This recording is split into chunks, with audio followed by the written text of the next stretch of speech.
जय श्रीराम. हर हर महादेव. मी सचिन पाटील.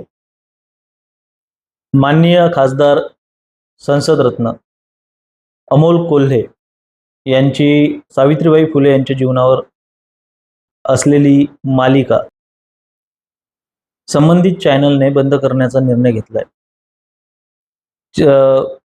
मालिकेसाठी होणारा खर्च आणि महसूल म्हणजे त्यातून येणारं उत्पन्न याची गणितं न जुळल्यामुळे ही मालिका बंद करण्यात येत असल्याचं चॅनल करून सांगण्यात आलं आणि अमोल कोल्हे यांनी त्याच्यावर खंत व्यक्त केली की बाबा ही मालिका इतक्या लवकर बंद पडत आहे. मालिका बंद पडण्याच्या मागे भरपूर कारणं असतात, पण त्यातलं एक प्रमुख कारण जे असतं ते असतं TRP म्हणजे येणारा रेव्हेन्यू, त्याच्यासाठी भेटणारा पैसा. आता तो कसा मिळतो काय याची बऱ्याच लोकांना माहिती असेल, कल्पना असेल की मालिका एखादं चॅनल रन करतं, त्याच्यावर ज्या जाहिराती मिळतात, तो मालिका किती लोक बघतात त्यावर त्या जाहिराती त्याला त्या पद्धतीने त्यांच्या पॉलिसीजनुसार पेमेंट करतात आणि ते निर्मात्यांचं प्रॉफिट राहतं. आता इथे निर्मात्यांना आणि चॅनलला प्रॉफिट होत नाहीये, हे कारण पुढे करण्यात आलं. या कारणाकडे आपण जर का लक्ष दिलं तर त्याचा थेट अर्थ असा होतो की लोक ही मालिका बघत नाहीये. ही मालिका बघत नाहीयेत आणि हे महाराष्ट्राचं दुर्दैव आहे.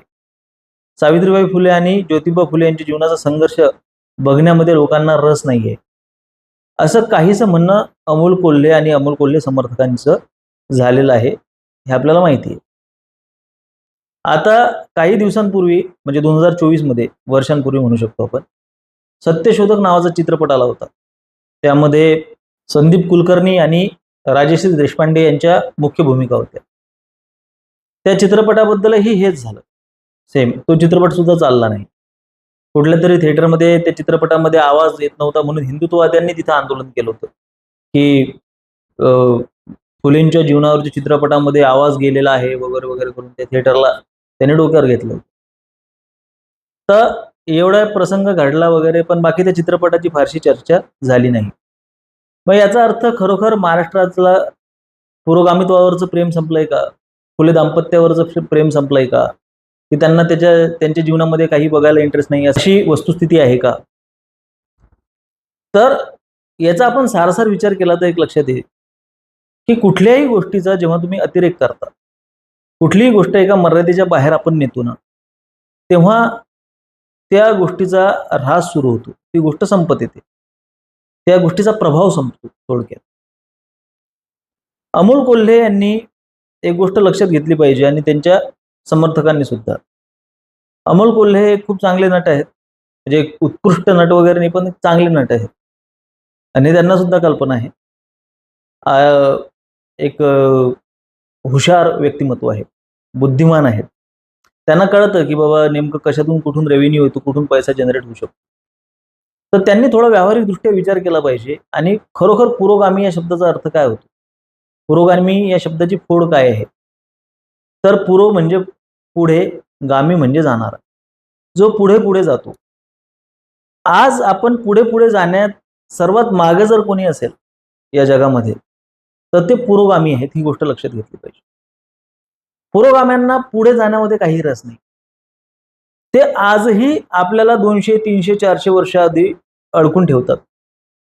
ब्राह्मणांनी हे केलेलं आहे, ब्राह्मणांनी ते केलेलं आहे, ब्राह्मणांनी अमुक केलेलं आहे, ब्राह्मणांनी तमुक केलेलं आहे. ब्लास्फेमी नावाचा एक प्रकार, ईशनिंदा नावाचा, सरतनसेजुदा नावाचा एक प्रकार अरब देशांमध्ये चालतो, 54 मुस्लिम राष्ट्रांमध्ये तो चालतो.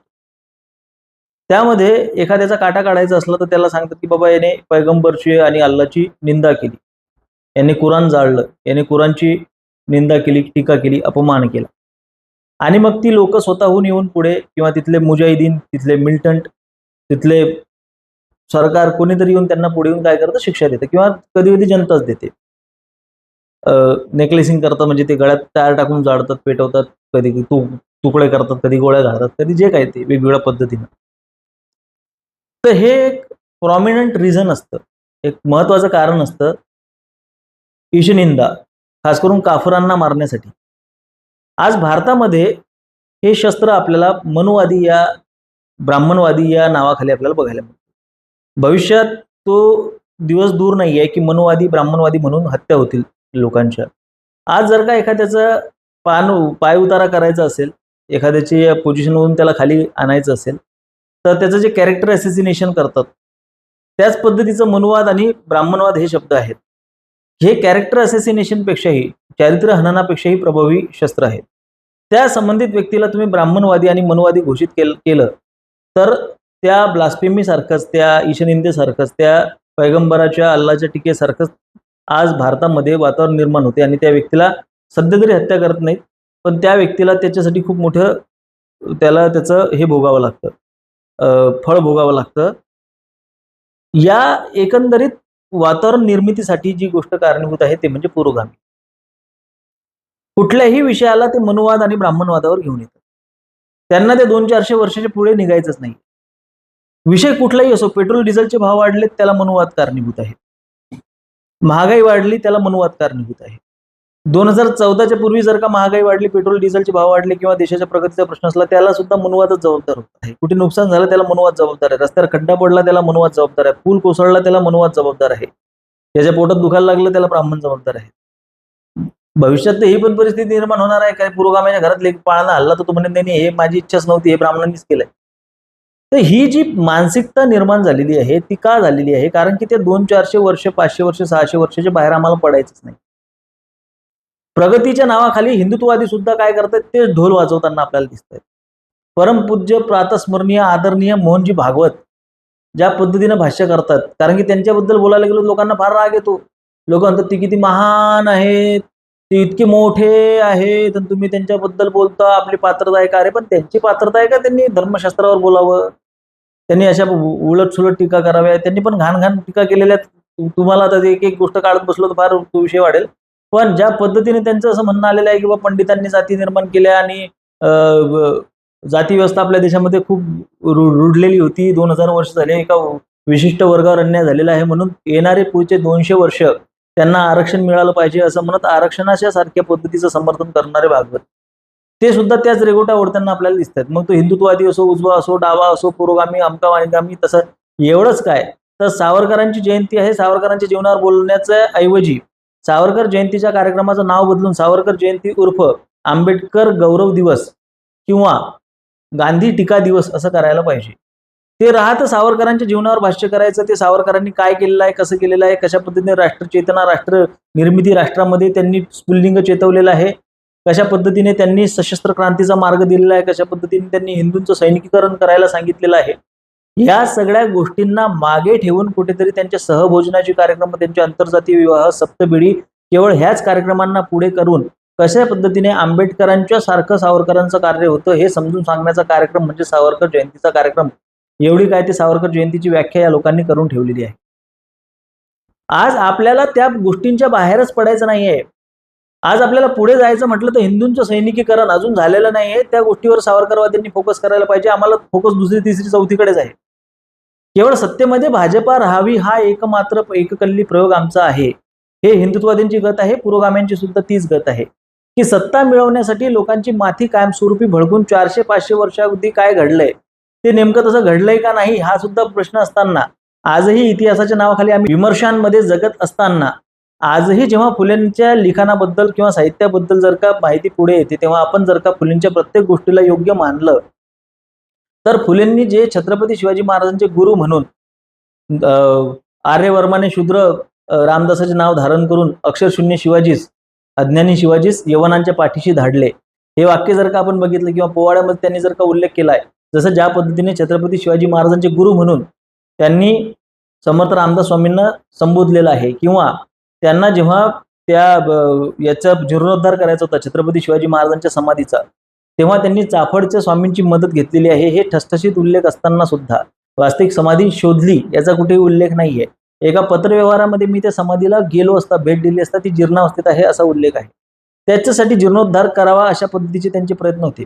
फुलेंच्या पूर्वी सुद्धा बरीच लोक समाधीवर जाऊन आलेली आहेत, त्याचे सुद्धा उल्लेख इतिहासामध्ये आपल्याला आढळतात. जसे की मुंबईचे व्हायसरॉय एक तिथे गेलेले आहेत, गोविंदपंत तिथे गेलेले आहेत, टिपणीस तिथे गेलेले आहेत. हा उल्लेख प्रबोधनकार ठाकरेंनी केलेला आहे.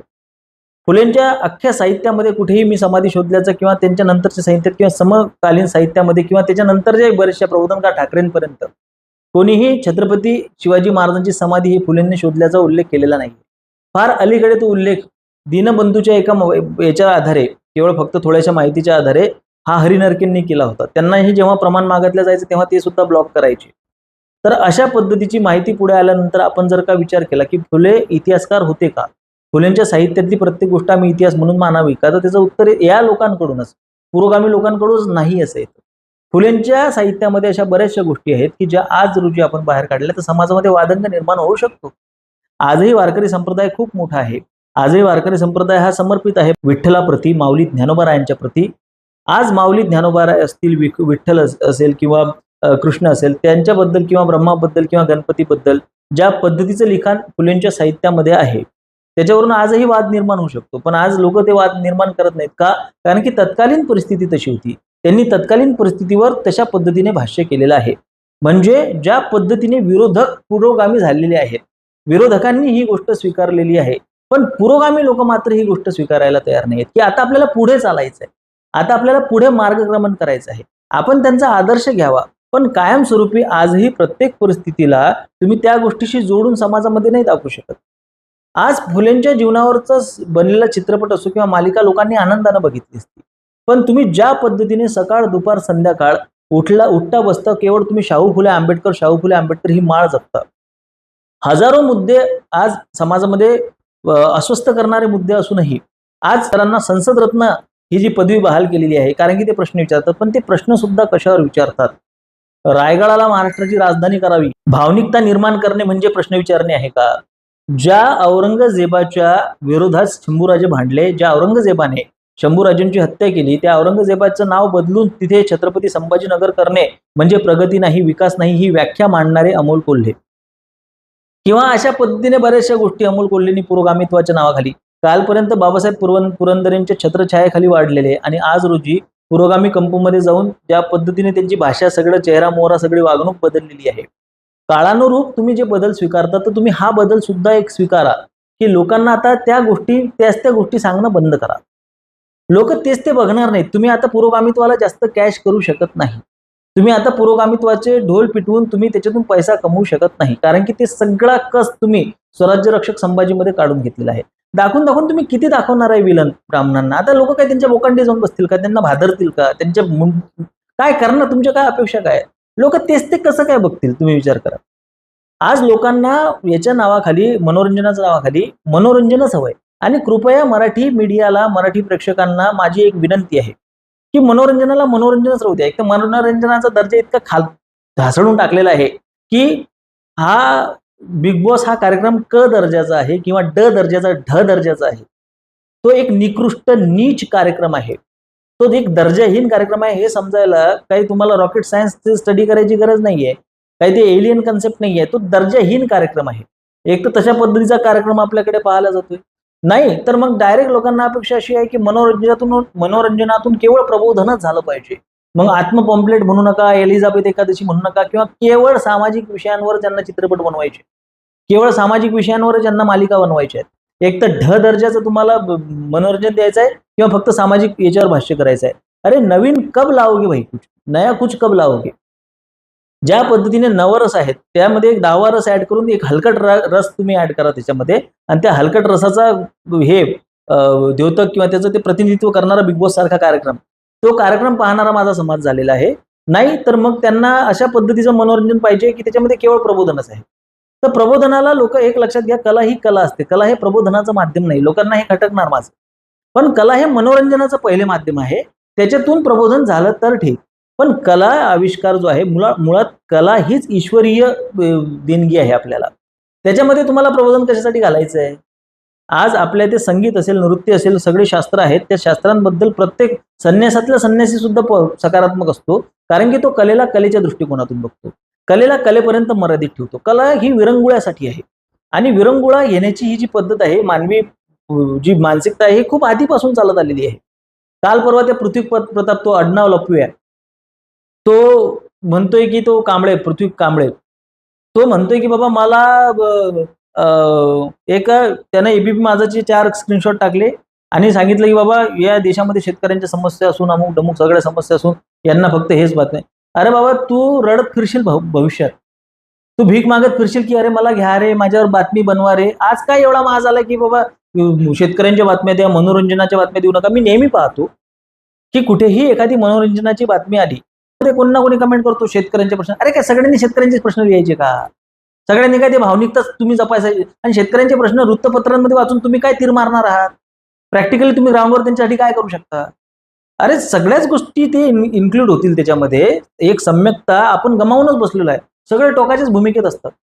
एका पुस्तकाची समीक्षा मी वाचत होतो, त्याच्या समीक्षेच्या कमेंटमध्ये पाहिलं गोरा पुस्तकाच्या, की असली पुस्तकं आम्हाला सांगू नका, आम्ही केवळ शिवरायांचे मावळे आहोत, आम्ही केवळ शिवचरित्र असतो. शिवाजी महाराज असते तुझा कडेरोध केला असता. अरे सगळं काही वाचावं लागतं, सगळं काही समजून घ्यावं लागतं. आधुनिकता ही समजून घ्यायची आहे, सनातनी वृत्ती सुद्धा समजून घ्यायची आहे, धर्मग्रंथ सुद्धा समजून घ्यायचे आहेत. त्याच्यानुसार आपल्याला आचरण करायचं आहे. पण ते आचरण करत असताना आपण आधुनिकतेचा स्पर्शही आपल्याला नसला पाहिजे असं कोणी सांगितलंय? या सगळ्या गोष्टींचा एक सारासार विवेकाने विचार केला तर आपल्याला लक्षात येते की आपला समाज प्रचंड भावनिक आहे, हा खूप अतिरेकी आहे, प्रचंड अतिरेकी झालेला आहे. खास करून हातात मोबाईल आल्यापासून. गोविंदाला डान्स शिकवायला बसलेत लोक, माधुरी दीक्षितला एक्सप्रेशन शिकवायला बसले, सचिन तेंडुलकरला बॅटिंग. त्याच्यामुळे अधिकार नसलेली लोक सुद्धा त्या विषयावर भाष्य करायला लागलेली आहेत. एक मनोरंजन क्षेत्रातला व्यक्ती सुद्धा म्हणतोय की शेतकऱ्यांच्या बातम्या तुम्ही दाखवा. अरे मूर्ख आहेस का तू? हा, अमिताभ बच्चनला मीडियाने बायकॉट केलं होतं. अमिताभ बच्चन आहे तो बिग बी आहे, त्याला फटका बसला होता. रामगोपाल वर्माचं करिअर संपवलं या लोकांनी, मीडियाने. आज तुला मीडिया अटेन्शन देते, तुला माज आलाय. हा, तर एकंदरीतच तुम्हाला सांगतो पुरोगामित्वाचा किडा इतका भयंकर आहे, जसा पृथ्वी प्रतापमध्ये घुसलाय की नाही शेतकऱ्यांच्या समस्या दाखवा, माझं काय तुम्ही दाखवताय. बाळा ते हे तू बोलू शकतोस कारण की तुझ्या बातम्या लोकांनी ऐकल्यात, वाचल्यात म्हणून. तर सरासरी आपण जर काही विचार केला तर आपल्या एक असं लक्षात येतं की फक्त प्रबोधन प्रबोधन प्रबोधन, समाज समाज समाज आणि समाज सुधार ही जी गोष्ट ही फक्त यांचा पैसा कमवण्याचं माध्यम आहे. क दर्जाच्या कार्यक्रमामध्ये ते किरण माने सारखा व्यक्ती जातो, त्याच्यावर लिहितो, हे ते बाहेर येऊन तो प्रबोधन करतो. कारण की प्रबोधन हे त्याला याच्यात ठेवतं, कशात? न्यूजमध्ये ठेवतो. त्याच्या माध्यमातून तो पैसा कमावतो. यांना छत्रपती शिवाजी महाराज असतील, फुले असतील, आंबेडकर असतील, यांना केवळ पैसा कमवण्यासाठी पाहिजे. पण लोकांनी सुद्धा आता लोक सुज्ञ झालेले, समजूतदार झालेले आहेत, जास्तीत फक्त केवळ तेच बघू शकत नाही. त्यांना आता मनोरंजनाच्या नावाखाली मनोरंजन, मराठी इंडस्ट्रीने ही गोष्ट लक्षात घेतली पाहिजे की मल्याळम चित्रपटांमधून काहीतरी शिकलं पाहिजे आणि मनोरंजनाच्या माध्यमातून तुम्ही समोर या. तुम्ही त्या तशा पद्धतीच्या त्या दर्जाचे चित्रपट बनवा आणि नंतर प्रबोधन करायला तुम्ही त्या दर्जापर्यंत पोहोचलेले पाहिजे. आज मराठी इंडस्ट्री मालिका असो किंवा चित्रपटसृष्टी असो त्या दर्जापर्यंत पोहोचलीच नाही. लोक मला नेहमी म्हणतात तुम्ही मराठीचा दर्जा नेहमी काढत राहता मराठी. अरे नाहीये बाबा, एक दोन चित्रपटांची तुम्ही नावं घेता. आज काय व्ही शांताराम आहेत का? आज का तुमच्यामध्ये का कुठला त्या हिंदी चित्रपटांप्रमाणे काही गुरुदत्त जन्माला आलेला आहे का? आज एखाद दुसरा चांगला चित्रपट बनतो, एखाद दुसऱ्या चित्रपटाबद्दल आपण भरभरून बोलतो सुद्धा. पण तुम्ही जर का बघितलं की आज केरळ हे खूप लहान तुलनेत राज्य आहे, तिथली लोकसंख्या कमी आहे, तरी सुद्धा मल्याळम चित्रपटसृष्टी जगभरात गाजत आहे. कारण की ते कला आविष्कार करतात, ते कलेसोबत प्रामाणिक आहेत, ते कलेला कलेच्या दृष्टिकोनातून बघतात. त्याच्यात सुद्धा लेफ्ट नॅरेटिव्ह आहेत, पण ते आधी मनोरंजनाला प्राधान्य देतात. आपण आधी अजेंडाला प्राधान्य देतो, आपण आधी कशाला प्रोपोगंडाला प्राधान्य देतो. आपण पहिले प्रोपोगंडा ठरवतो, नंतर त्याच्या भोवती काहीतरी किचड मिचड काहीतरी बनवून लोकांना प्रेझेंट करतो. आपले मेकअप दिसत आहेत रे बाबा, आपल्या दाड्या नकली लक्षात येत आहेत, आपल्या चेहऱ्यावरचं हे दिसतंय. आपण तसं वातावरण निर्मिती करू शकत नाही. इतक्या पद्धतीनं इतक्या चुका, इतक्या टेक्निकल मिस्टेक्स आहेत. आपण इतक्या काही गोष्टी सुधारू शकतो. कुठला तरी दिग्दर्शक उठून विचारतो की अरे ते ब्राह्मणांच्याच मुली कशा काय इंडस्ट्रीमध्ये जास्त. नंतर कुठला तरी हे येतो, महिला ऍक्ट्रेस उठते आणि मला माझ्या आडनावामुळे काम मिळालं नाही. मग कोणीतरी म्हणतो की बाबा मी दिवाळीत मला चिकनच खायला आवडते. मग कोणीतरी म्हणतं की बाबा मी माझ्या पोटात मुलगा असताना, बाळ असताना मी दारूच प्यायचे. प्रत्येकाला कुठल्या ना कुठल्या माध्यमातून स्वतःला पुरोगामी दाखवायचं आहे. तर ही मराठीची जी खोड आहे ही इतकी घातक आहे. मग साहेब ठाकरे असो किंवा कोणीही येऊ, मराठी चित्रपटसृष्टीला कोणीही तारू शकत नाही. तुम्ही हा डोक्यातला वळवणारा तुमचा सुलेमानी आणि आतमधला रहिमानी हा बाजूला करा. पहिले मनोरंजनाला शुद्ध मनोरंजनासारखं मांडा. पहिले त्या मनोरंजनामध्ये दर्जा निर्माण करा. तो दर्जेदार मनोरंजन तुम्ही लोकांना जेव्हा द्यायला लागाल तेव्हा तुम्ही दाखवलेलं प्रबोधन सुद्धा त्यांना आवडेल. पण तुमचं राजकारण चालवावं. अरे मी कोल्ह्यांच्या एका कार्यक्रमाला गेलो, त्या कार्यक्रमामध्ये सुद्धा जे 15-20 मिनिटं ते बोललेत ना, त्याच्यातले 10 मिनिटं ते त्याच्या मालिकेबद्दलच बोलत होते. मला इथून मुंबईला जायचं आहे, मला शूट करायचं आहे आणि आपलं ते प्रत्येक ठिकाणी ते प्रमोशन करतायत. जर आज आपण विचार केला की अशा पद्धतीने तुम्ही प्रमोशन करून करून सुद्धा तुमची मालिका चालत नाहीये, तर लोकांचा काही फुले दाम्पत्यावर राग आहे अशातला भाग नाही. लोक तुम्हाला कंटाळलेली आहेत. लोकांना तुमचे एजेंडे समजलेले आहेत. लोकांना तुमचा प्रोपोगंडा समजलेला आहे. त्यामुळे पहिले मनोरंजनाकडे लक्ष द्या. पहिले दर्जा सुधारवा. पहिले प्रोपोगंड्याच्या बाहेर पडा. काहीतरी वेगळं बनवा. आता काहीतरी लोकांना, किंवा तुम्ही खासदार आहात तर तुम्ही केवळ राजकारणाकडे लक्ष द्या. तुम्ही केवळ तिकडे समाजाच्या कल्याणासाठी मी मालिका बनवतो, ते तुम्ही फुकट बनवत नाहीये. तुम्ही त्याच्यातून रेव्हेन्यू जनरेट करताय. तुम्ही त्याच्यातून पैसा काढताय. हे लोक न समजायला काही मूर्ख नाही आहेत. आता परत त्यांना काहीतरी बनवायचं असेल, आता परत त्यांना कुठल्या तरी महापुरुषाच्या जीवनावर, आणि त्यात काय दाखवायचं, त्याच्यामध्ये ब्राह्मणद्वेष, मनुवाद, अमुक ढमुक टमुक. ह्याच एका इंधनवर आपली गाडी किती दिवस चालणार आहे? किती दिवस आपण हेच एक इंधन वापरून आपण लोकांना, म्हणजे पुरोगामी हा मागे मागे जातोय का काय? पुरोगामी ही शिवी झालेली आहे का महाराष्ट्रामध्ये, या देशामध्ये? हा प्रश्न आपण विचारला पाहिजे. कला ही ईश्वराचा आविष्कार आहे. कलेला कलेसारखंच राहू द्या. कलेला कलेपर्यंतच मर्यादित राहू द्या. कलेला कला म्हणूनच बघा. ईश्वराची सगळ्यात हृदयाच्या जवळची गोष्ट ही कला आहे. संगीताच्या माध्यमातून तुम्ही ईश्वरापर्यंत खूप लवकर पोहोचू शकता. नृत्याच्या माध्यमातून पोहोचू शकता. म्हणून नाचू कीर्तनाचे रंगी म्हटलेलं आहे. त्या ईश्वराने सगळ्या पद्धतीच्या कलांचा स्वीकार केलेला आहे. त्याची निर्मितीच ईश्वरातून झालेली आहे. त्याच्यामुळे कलेला तुम्ही प्रबोधनाचं माध्यम बनवू शकता. द्वेषाचं, तिरस्काराचं माध्यम तुम्ही नाही बनवू शकत. कुठल्या समाजाबद्दल द्वेष आणि तिरस्कार निर्माण करण्यासाठी 400-500 वर्ष अगोदरच्या गोष्टी, 200 वर्ष अगोदरच्या गोष्टी घोकून सांगून तीच गुट्टी लोकांना पाजत राहणं आपण बंद केलं पाहिजे. कलेसोबत तुम्ही प्रामाणिक असला तर लोकांना अवश्य पाहतील. तुमची प्रत्येक सिरियल पाहतील. तुम्ही प्रत्यक्ष तुम्हाला येऊन भेटतील, तुमचं स्वागत करतील. पण जर का तुम्ही कलेचा विषारी प्रयोग जर तुम्ही करत असाल लोकांवर, आणि विष शिंपडण्यासाठी जर का त्या कलेचा, त्या माध्यमाचा तुम्ही उपयोग करत असाल, तर तुम्ही ईश्वरालाही नाराज करत आहात. त्या नटराजालाही नाराज करत आहात. त्या गणेशालाही नाराज करत आहात, जो कलेची देवता आहे. त्या शारदा सरस्वतींना सुद्धा तुम्ही नाराज करत आहात, ज्यांचं आडनाव तुमचे छगन भुजबळ साहेब विचारत असतात. त्याच्यामुळे या ईश्वरीय आविष्काराला नाराज करून पुरोगामित्वाची तुंतुन तुम्ही वाचू शकत नाही. माझे विचार पटत असतील तर सहकार्य असू द्या. धन्यवाद. जय श्रीराम. हर हर महादेव.